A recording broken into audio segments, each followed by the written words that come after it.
नमस्ते दोस्तों, ARS study point channel पर आपका स्वागत है। आज हम आपके लिए सामान्य ज्ञान और सामान्य विज्ञान के 40 महत्वपूर्ण प्रश्नों का संग्रह लेकर आए हैं, जो कि आगामी परीक्षाओं के लिए बहुत ही महत्वपूर्ण है। अगर आप पहले का वीडियो नहीं देखे हैं तो नीचे डिस्क्रिप्शन बॉक्स में लिंक दिया गया है, आप देख सकते हैं। इसके साथ ही डिस्क्रिप्शन बॉक्स में हमारा FB ग्रुप और टेलीग्राम चैनल का लिंक दिया हुआ है, आप ज्वाइन कर लें। वीडियो लास्ट तक देखें। चलिए क्वेश्चन स्टार्ट करते हैं। आज का हमारा पहला क्वेश्चन है, विजयनगर के किस शासक ने चीन के सम्राट के पास अपना राजदूत भेजा? विजयनगर के बुक्का प्रथम नामक शासक ने चीन के सम्राट के पास अपना राजदूत भेजा। इसका आंसर का बी, बुक्का प्रथम। साथ ही दोस्तों याद रखिएगा, विजयनगर साम्राज्य की स्थापना हरिहर एवं बुक्का ने 1336 ईस्वी में की थी। संगम वंशी शासक बुक्का प्रथम ने 1374 ईस्वी में चीन के सम्राट के पास अपना दूत मंडल भेजा था। अब आते हैं नेक्स्ट क्वेश्चन पे। हमारा नेक्स्ट क्वेश्चन है, महाभारत के फारसी अनुवाद का शीर्षक क्या है? महाभारत के फारसी अनुवाद का शीर्षक रज़्मनामा है। इसका आंसर का बी, रज़्मनामा। साथ ही दोस्तों याद रखिएगा, अकबर के आदेश से महाभारत के विभिन्न भागों का रज़्मनामा नाम से फारसी में अनुवाद अबुल फजल, नकीब खां तथा फैजी आदि विद्वानों के सम्मिलित प्रयत्नों से किया गया। अब आते हैं नेक्स्ट क्वेश्चन पे। हमारा नेक्स्ट क्वेश्चन है,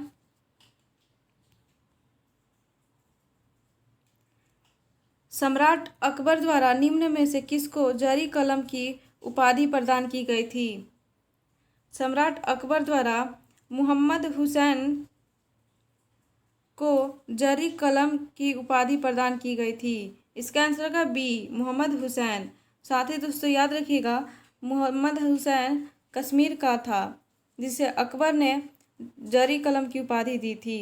अब आते हैं नेक्स्ट क्वेश्चन पे। हमारा नेक्स्ट क्वेश्चन है,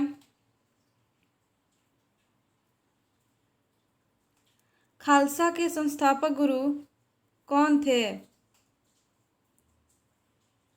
खालसा के संस्थापक गुरु गोविंद सिंह थे। इसका आंसर का ए, गुरु गोविंद सिंह। अब आते हैं नेक्स्ट क्वेश्चन पे। हमारा नेक्स्ट क्वेश्चन है,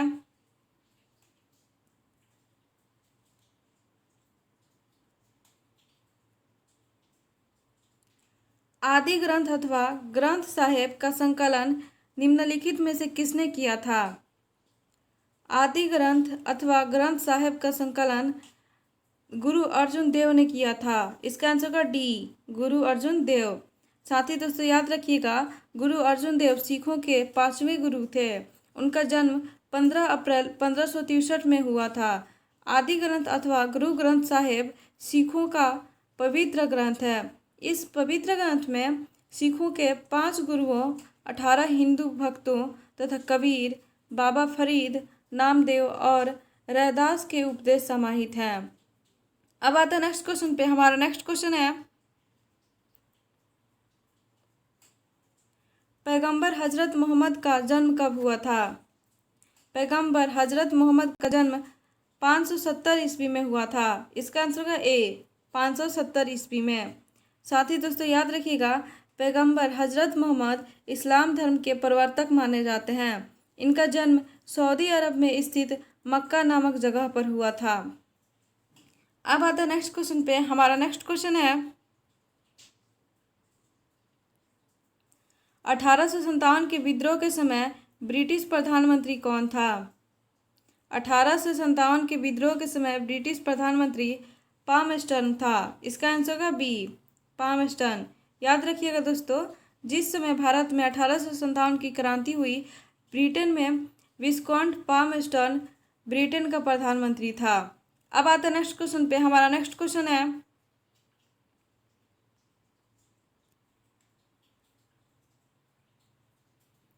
निम्नलिखित में से किस स्थान के खंडहर विजयनगर की प्राचीन राजधानी का प्रतिनिधित्व करते हैं?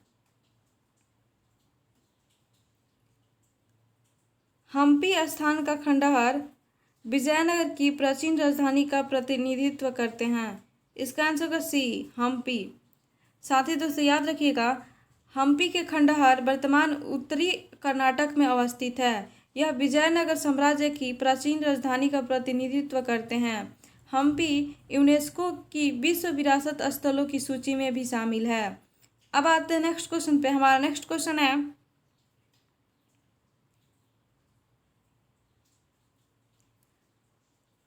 जलियांवाला बाग के समय वायसराय था। जलियांवाला बाग के समय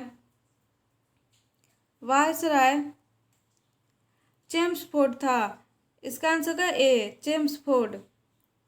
साथ ही दोस्तों याद रखिएगा, लॉर्ड चेम्सफोर्ड का कार्यकाल 1916 से 1921 ईस्वी तक था। अब आते हैं नेक्स्ट क्वेश्चन पे। हमारा नेक्स्ट क्वेश्चन है,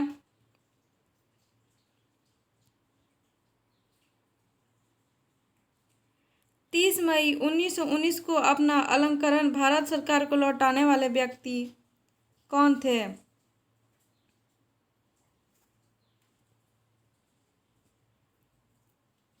तीस मई 1919 को अपना अलंकरण भारत सरकार को लौटाने वाले व्यक्ति रविंद्रनाथ टैगोर थे। इसका आंसर का सी, रविंद्रनाथ टैगोर। साथ ही दोस्तों याद रखिएगा, 13 अप्रैल 1919 को जालियांवाला बाग नरसंहार की हृदय विदारक घटना के बाद रविंद्रनाथ टैगोर ने ब्रिटिश सरकार द्वारा प्रदान की गई नाइट की उपाधि लौटा दी। अब आते हैं नेक्स्ट क्वेश्चन पे। हमारा नेक्स्ट क्वेश्चन है, ब्रिटिश पार्लियामेंट में चुना जाने वाला प्रथम भारतीय कौन थे? ब्रिटिश पार्लियामेंट में चुना जाने वाला प्रथम भारतीय दादा भाई नौरोजी थे। इसका आंसर का बी, दादा भाई नौरोजी। साथ ही दोस्तों याद रखिएगा, दादा भाई नौरोजी प्रथम भारतीय थे जो 1892 में उदारवादी दल की ओर से फरवरी से ब्रिटिश संसद के सदस्य चुने गए। सन 1862 में लंदन इंडियन एसोसिएशन तथा सन 1866 में ईस्ट इंडिया एसोसिएशन नामक संस्थाएं स्थापित की थी। अब आते हैं नेक्स्ट क्वेश्चन पे। हमारा नेक्स्ट क्वेश्चन है,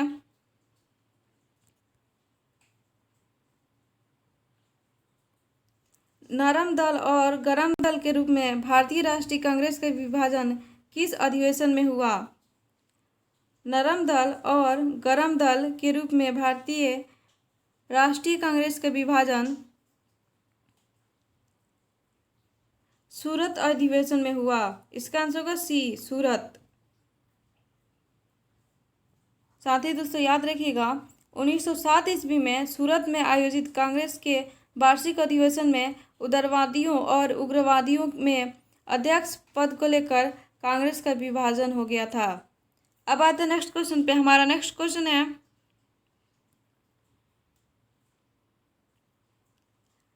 भारत में ग्रैंड ओल्ड मैन की संज्ञा किसे दी जाती है? भारत में ग्रैंड ओल्ड मैन की संज्ञा दादा भाई नौरोजी को दी जाती है। इसका आंसर होगा ए, दादा भाई नौरोजी।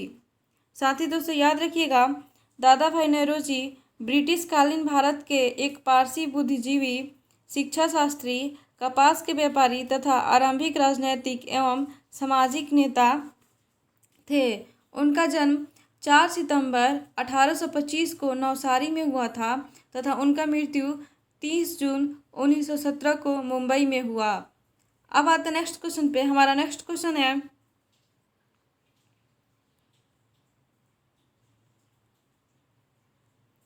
भारत के स्वतंत्रता प्राप्ति के बाद निम्नलिखित में से किसने सुझाव दिया था कि भारतीय राष्ट्रीय कांग्रेस को समाप्त कर दिया जाए?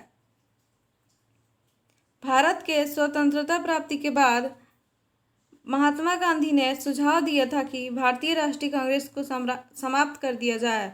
इसका आंसर का बी, महात्मा गांधी। साथ ही दोस्तों याद रखिएगा, मोहनदास करमचंद गांधी, जिन्हें महात्मा गांधी के नाम से जाना जाता है, वे भारत एवं स्वतंत्रता आंदोलन के एक प्रमुख राजनैतिक एवं आध्यात्मिक नेता थे।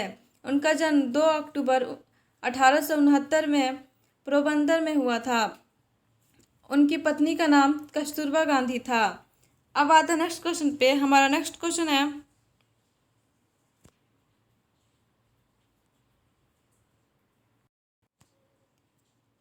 जैन साधु जो अकबर के दरबार में कुछ वर्ष रहा और जिसे जदगुरी की उपाधि से सम्मानित किया गया, वह कौन था?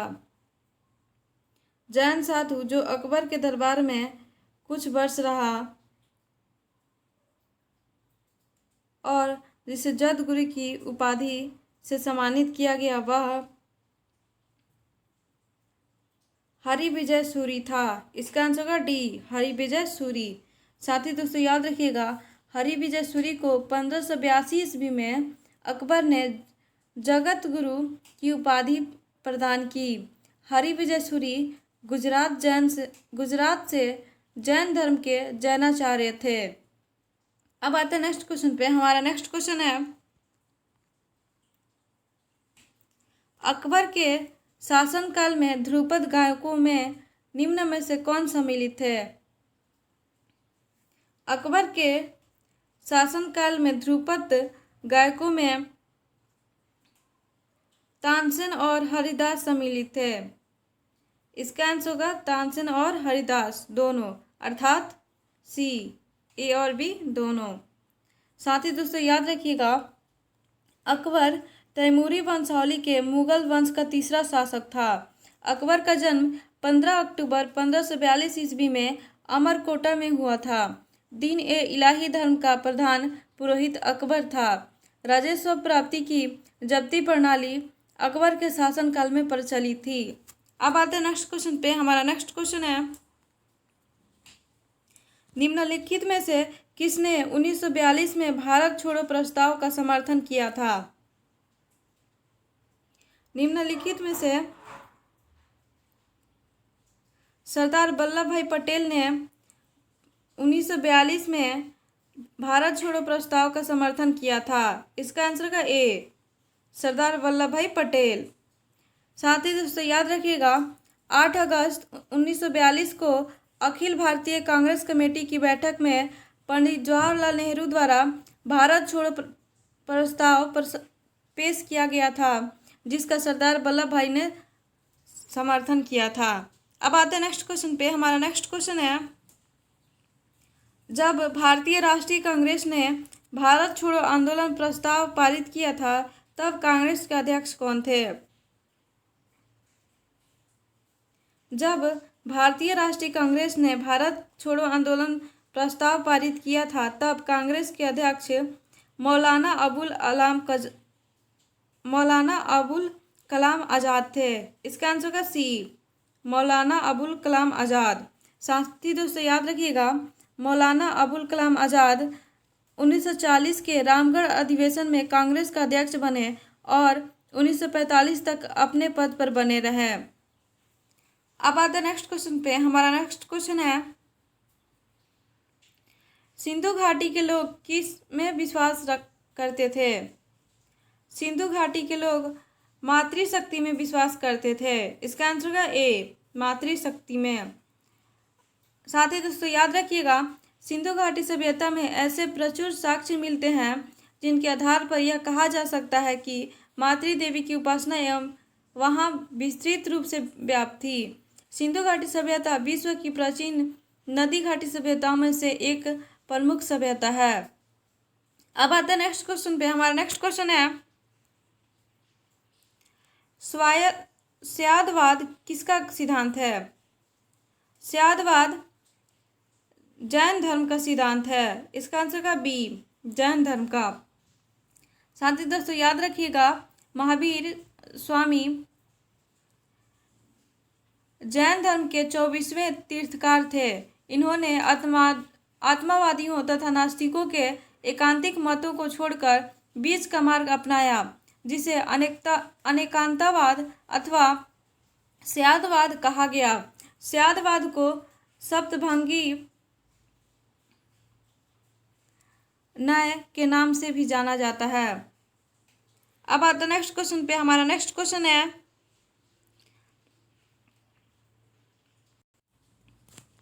कार्य का मात्रक कौन सा है? कार्य का मात्रक जूल है। इसका आंसर का बी, जूल। साथ ही दोस्तों याद रखिएगा, जब किसी वस्तु पर बल लगाकर विस्थापन उत्पन्न किया जाता है, तो बल द्वारा किया गया कार्य बल तथा बल की दिशा में विस्थापन के गुणनफल के बराबर होता है। कार्य एक अदिश राशि है। इसका मात्रक न्यूटन मीटर है, जिसे जूल कहते हैं। जूल ऊर्जा का भी मात्रक है। अब आते हैं नेक्स्ट क्वेश्चन पे। हमारा नेक्स्ट क्वेश्चन है,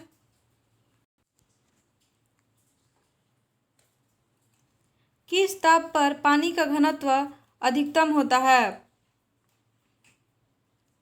4 डिग्री सेल्सियस पर पानी का घनत्व अधिकतम होता है। याद रखिएगा दोस्तों, पानी का घनत्व 4 डिग्री सेल्सियस पर अधिकतम होता है। इसका आंसर होगा बी। अब आते हैं नेक्स्ट क्वेश्चन पे। हमारा नेक्स्ट क्वेश्चन है, प्रकाश विकिरण की प्रकृति निम्नलिखित में से कौन सी है? प्रकाश विकिरण की प्रकृति निम्नलिखित में से है कण के समान तथा तरंग के समान दोनों, अर्थात इसका आंसर होगा सी, तरंग एवं कण दोनों के समान। साथ ही दोस्तों याद रखिएगा, प्रकाश दोहरी प्रकृति प्रदर्शित करता है, कभी कण के समान तथा कभी तरंग के समान। प्रकाश के कुछ गुणों जैसे व्यतिकरण, विवर्तन, ध्रुवण आदि की व्याख्या प्रकाश की प्रकृति को तरंग मानकर की जाती है। अब आते हैं नेक्स्ट क्वेश्चन पे। हमारा नेक्स्ट क्वेश्चन है, कार के पीछे के यातायात के दृश्य अवलोकन के लिए किस प्रकार के शीशे का प्रयोग होता है? कार के पीछे के यातायात के दृश्य अवलोकन के लिए उत्तल दर्पण का प्रयोग होता है। इसका आंसर का डी, उत्तल दर्पण। साथ ही दोस्तों याद रखिएगा, उत्तल दर्पण द्वारा प्रतिबिंब आभासी, सीधे एवं वस्तु से छोटे बनते हैं। इसके द्वारा काफी बड़े क्षेत्र की वस्तुओं का प्रतिबिंब एक छोटे से क्षेत्र में बन जाता है। इस प्रकार उत्तल दर्पण का दृष्टि क्षेत्र अधिक होता है, इसलिए इसे मोटर वाहनों तथा बसों में चालक के बगल में पीछे के ट्रैफिक के दृश्य अवलोकन के लिए लगाया जाता है। अब आते हैं नेक्स्ट क्वेश्चन पे। हमारा नेक्स्ट क्वेश्चन है,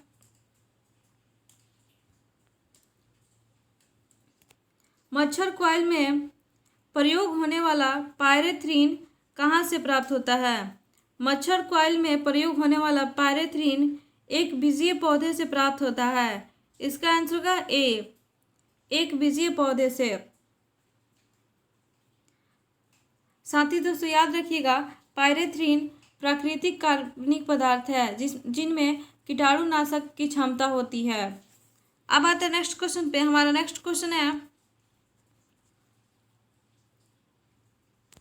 रोडेंटिसाइड वह रसायन है जिसका प्रयोग किसको नियंत्रण करने के लिए किया जाता है? रोडेंटिसाइड नामक रसायन का प्रयोग चूहों को नियंत्रण करने के लिए किया जाता है। इसका आंसर होगा ए, चूहों को। साथ ही दोस्तों याद रखिएगा, रोडेंटिसाइड एक प्रकार का कीट नियंत्रक रसायन है जिसका प्रयोग चूहा, गिलहरी आदि कुतरने वाले जानवरों के नियंत्रण हेतु किया जाता है। अब आते हैं नेक्स्ट क्वेश्चन पे। हमारा नेक्स्ट क्वेश्चन है,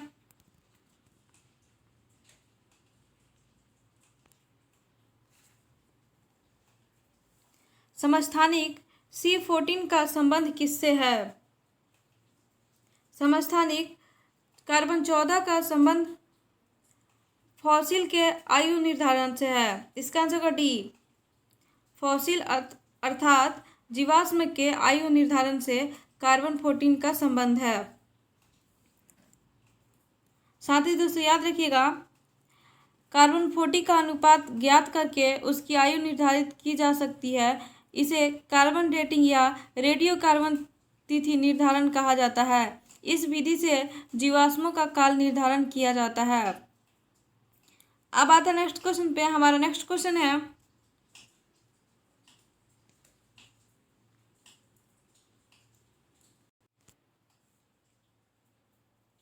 विश्व से चेचक का उन्मूलन कब घोषित हुआ? विश्व से चेचक का उन्मूलन सन 1980 में घोषित हुआ। इसका आंसर का ए, सन 1980 में। साथ ही दोस्तों याद रखिएगा, चेचक एक विषाणु जनित रोग है जो वेरिओला नामक विषाणु से होता है। इसके टीका का आविष्कार एडवर्ड जेनर ने किया था। अब आते हैं नेक्स्ट क्वेश्चन पे। हमारा नेक्स्ट क्वेश्चन है, निम्नलिखित में से कौन सा बर्ड फ्लू का कारक है? निम्नलिखित में से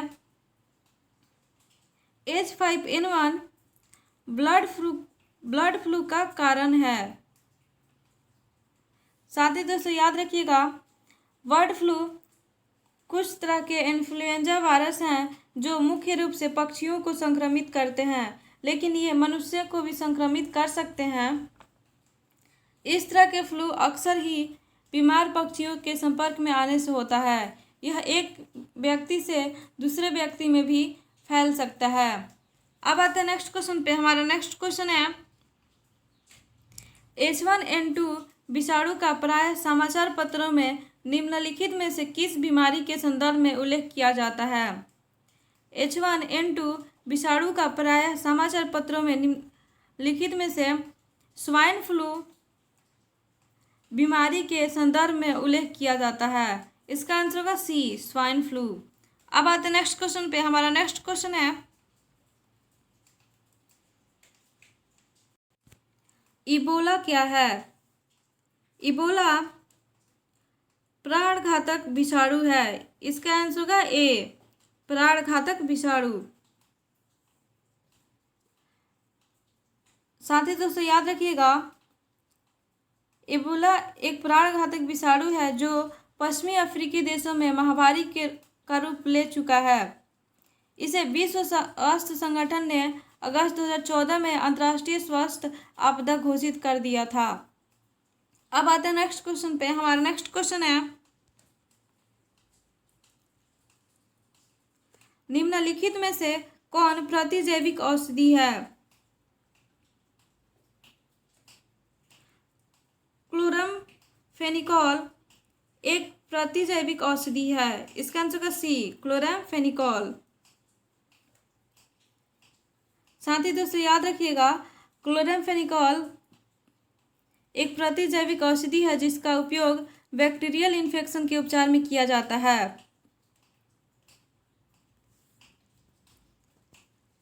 अब आते हैं नेक्स्ट क्वेश्चन पे। हमारा नेक्स्ट क्वेश्चन है, निम्न में से कौन सा जल जनित रोग है? हैजा एक जल जनित रोग है। इसका आंसर होगा डी, हैजा। साथ ही दोस्तों याद रखिएगा, हैजा एक बैक्टीरिया से होने वाला रोग है जो पानी से फैलता है और जिसमें गंभीर दस्त और शरीर में पानी की कमी हो जाती है। तुरंत इलाज ना होने पर यह जानलेवा हो सकता है। हैजा का कारण ब्रीवियो कोलेरी नामक जीवाणु है। अब आते हैं नेक्स्ट क्वेश्चन पे। हमारा नेक्स्ट क्वेश्चन है,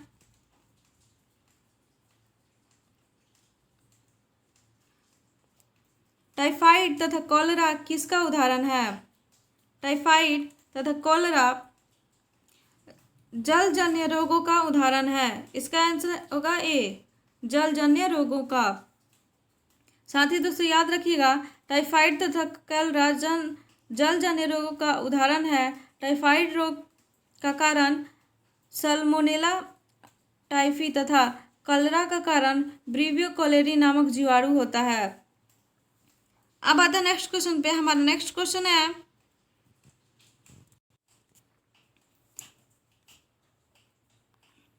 भाग एवं बलि क्या थे? भाग एवं बलि राजस्व के स्रोत थे। इसका आंसर होगा ए, राजस्व के स्रोत। साथ ही दोस्तों याद रखिएगा, भाग एवं बलि प्राचीन भारत में राजस्व के स्रोत थे। अर्थशास्त्र से ज्ञात होता है कि राजा भूमि का मालिक होता था। वह भूमि से उत्पन्न उत्पादन के एक भाग अधिकारी था। इस कर को भाग कहते थे। इसी प्रकार बलि भी राजस्व का स्रोत था। अब आते हैं नेक्स्ट क्वेश्चन पे। हमारा नेक्स्ट क्वेश्चन है, चोलों का राज्य किस क्षेत्र में फैला था?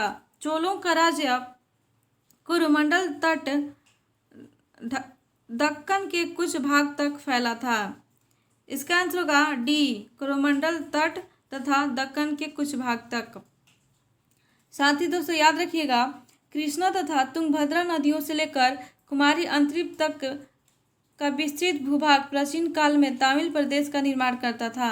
इनमें कोरोमंडल तट तथा दक्कन के कुछ भाग यथा उरैयूर, कावेरीपट्टनम, तंजावुर आदि चोलों के अधिकार में थे। अब आते हैं नेक्स्ट क्वेश्चन पे। हमारा नेक्स्ट क्वेश्चन है